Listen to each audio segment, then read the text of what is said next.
Assalomu alaykum shakirtim. Bugun sizlar men Robert Greene'ning Hakimiyatning 48-zami kitobidan davom ettiramiz sohbetimizda. Demek, kitabımızın bu bölümü jеңіске tiliniz bilen emas, hareketleriniz bilen yersin deb ataladi. Sizge iki türlü voqeani aytib beraman. Bizde ko'p jadaylarda adamlar tilimiz bilen hareket etemiz. Oytemen, bütemen degan so'zlarni, push va'dalarni ko'p va'da beramiz.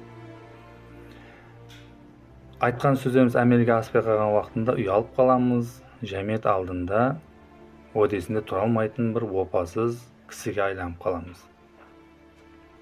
Osunday ahvollarning oldini olish uchun biz tilimiz bilan harakat etmemiz kerak. Hareketimiz bilan dalillab qo'yishimiz shart. Sizga iki türlü voqeani aytib beraman. Jumaqni o'zingiz bilasiz, hurmatli shakirtim. Bizning eramizga shekemga 131-yili Rim imperiyasida konsul Publio Cras Mucian degan konsul o'tadi. Ol bir qalani qamal etib o'tirgan vaqtida sol divalni, darvozani buzатын taran degan sonday qural bo'ladi. Kemaga yuklangan, kema bilan yüzüp kelib, sol taranit etib, taran bilan soqqalarni berib, divalni, darvozani buzib kiradigan sonday askeriy qural. Sol quralga buyurtma beradi. Bir necha yillik tajribaga ega taran jasovchi injener sol taranlarni tayyorlaydi, ham urushga jo'naltiradi. Demek, Publio Cras'ning buyurtmasi bo'yicha ulkan taranlarga, ulkan jelqomli, ulkan ko'lamdagi taran qurollarına buyurtma beriladi. Ham askerlerini jiberadi, sonday buyurtma kemelarda yetkazib berib vaqtida. Lekin sol bizga ati noma'lum bo'lgan bu injenerimiz Publio Cras'ning buyrug'una bo'ysunmaydi. Ya'ni ol men bir necha yillik tajribaga ega injenermen, bunday qamalda qo'llaniladigan taranlarni juda yaxshi tushunaman. Publio Cras qatelesib turibdi. Bunday qamal etgan vaqtida darvozalarni, divarlarni buzатын taranni kichkina jelqomdagi, kichkina kemalarda natijali bo'ladi. Ulkan ko'lamdagi kemalarni jibersak, ol o'zining жұмысын amalga asira olmaydi, natijada biz utilib qolamiz.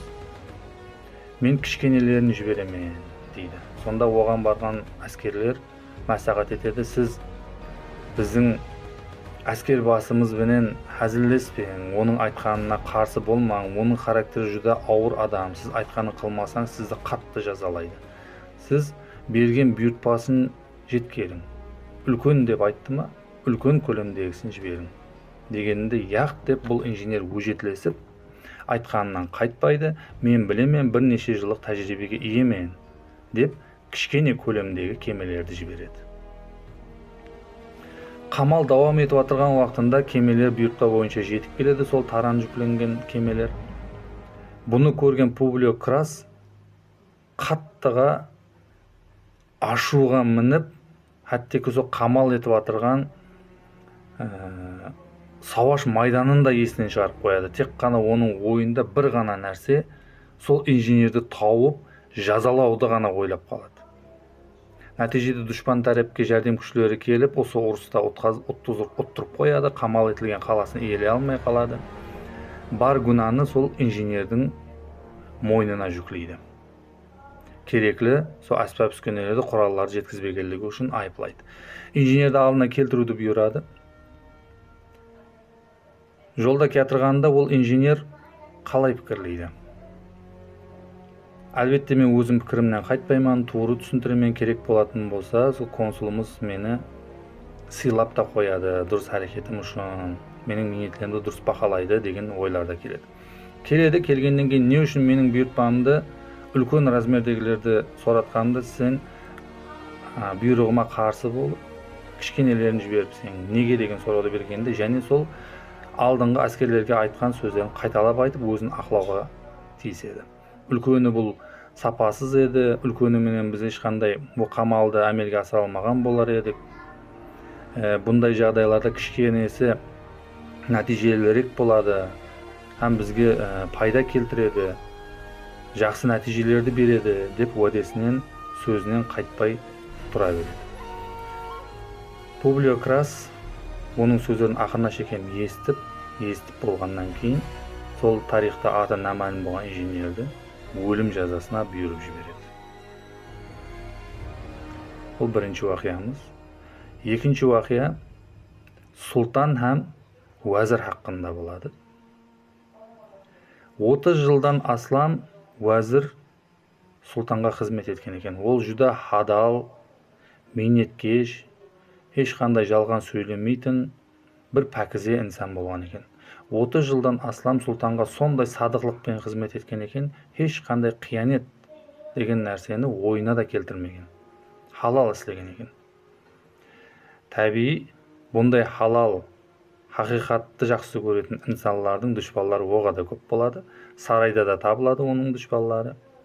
Ол хакында һәр түрлі болмағыр өсек, гыйбат сөздерді тарқатып, боқтанларды тарқатып, патшаны исендире алады. Боқтаншылар ауыр күнәларды уәзірдің мойнына ілдіріп, ақыр ақыбет султан өзінің сүйіклі уәзірін өлім жазасына бұйыруға мәжбүр болады. Уәзір қарарды естігеннен соң султаннан 10 күн мұхлет сұрайды. Султаным, маған 10 күн мұхлет берің. Bir мұсылман кібі, менде қарызларым бар, адамlardan алған, алды берділерім бар, бала шағам бар, оларға мирас жазуым керек, мирасларымды бөліп беруім керек, қарызларымды төлеуім керек, мен адамлардың күйеуін қапа еткен болсам, олардан кешірім сұрап шығуым керек, маған 10 күн мұхлет берің дейді. Қашып кетпе уәдесін алғаннан кейін султан оған 10 күн мұхлет береді.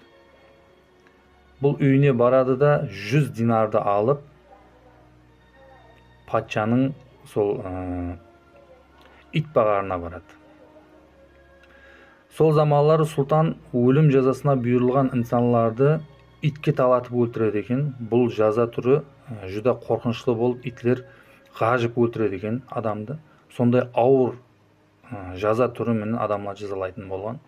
Әлбетте уәзір біледі, бұны да итке ғажытып өлтіре жақылығын. Ит бағарға барып 100 динарды береді, 10 күн мен осы итлерді мен бағайын дейді.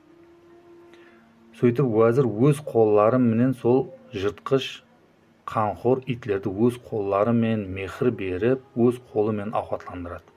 Бұл ахуал 10 күн давам етеді, итлерді бұның исіне үйренеді, оның мехіріне тояды. 10 күннен кейін өлім жазасы әмелге асырылатын күн жетіп келгенінде уәзірге және естетеді, сен өлім жазасына бұйырылдың, сені итке талатып өлтіреміз. Аяқ қолын байлап итлердің алдына таслаған уақытында итлер ғажудың орнына құйрықларын лікілдетіп, еркеленіп, барып, жаланып, сүйкеніп, уәзірдің атрапында искеленіп жүргенін көреді. Султан сонда сұрайды: уәзір, сен қандай карамат көрсеттің? Бұл ғажып өлтіру керек болған итлер саған еркеленіп тұрды. Не карамат көрсеттің дегенде, султаным, мен ешқандай карамат көрсеткенім жоқ. Мен тек қана бұл итлерді 10 күн ғана бақтым. Өз қолыммен ауқатландырдым. Олар маған ісенеді. Соның ұшында бұлар мені ғажып өлтірмейді. Султаным, мен сізге 30 жылдан аслам жыллар давамында садық қызмет еттім. Лекін алған сауған міне өлім жазасы болды, деп айтады. Султан бұл ісінен ұялып, уәзірге әпу-білік берген екен, әпу етіпті, жазаны бекар етіпті. Һәм оған боқталыларды жаудырған сол адамларды таптыртып, сол адамлардың өздерін жазаға тартқан екен. Бұндан біз шәкіртім қандай жұмаққа келеміз?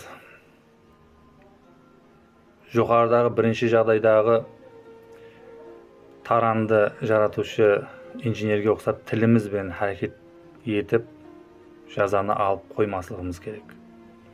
Уәзірге ұқсап әрекетімізбен көрсетіп қойсақ қана біз нәтижеге ерсеміз. Ядыңызда болсын шәкіртім. Har qanday ниетіңізді әмелге асырмақшы болсаңыз, ямаса қандайда бір пікіріңізді жеткізбекші болсаңыз, тіліңізбенен ешқашан жеңіске еріспең. Әрекетіңізбен ерсің. Саламат болың.